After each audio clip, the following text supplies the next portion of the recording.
Hello and welcome to this weekend edition of the Daily Dose of Greek. And I know that many of you have been writing me and asking me, say, is there some resource that deals extensively and exhaustively and very scholarly way, but understandable way, with all the questions in the New Testament? Because 15% of the New Testament is questions. I mean, who has analyzed this? What Greek scholar can guide me down this path?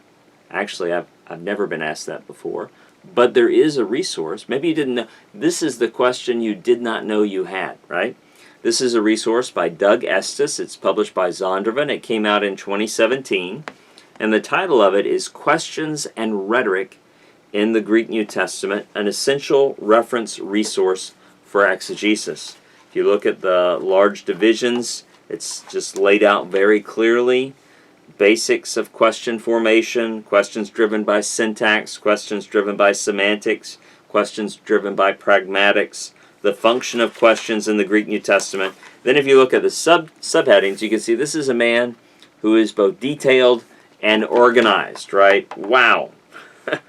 Extremely detailed table of contents. Probably something you could go on Amazon and look in the book and see the table of contents just to get a sense for the questions you never knew you had about questions.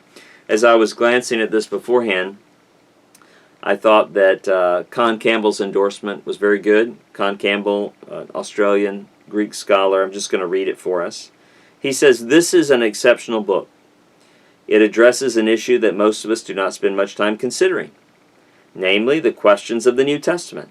But questions give shape to the rhetoric of the text in ways we fail to appreciate, not to mention the fact that 15% of the New Testament involves questions of various kinds." Estes writes with linguistic and academic savvy while remaining very clear, offering helpful examples and illustrations. If you have never questioned New Testament questions, or even if you have, this book will prove enormously useful. So, while it is sort of organized or billed, at least by the title, as more of a reference work, I can see how this would be something that some of you would be very interested in, and it's one of those resources to just be aware of sometimes. Maybe that's not something I'm going to sit down and read, but as I'm thinking about the books I want in my Greek library personally, or perhaps I want in the library for my study or for the library at my school, this is definitely a book I want in the Greek section of the library of the school where I teach.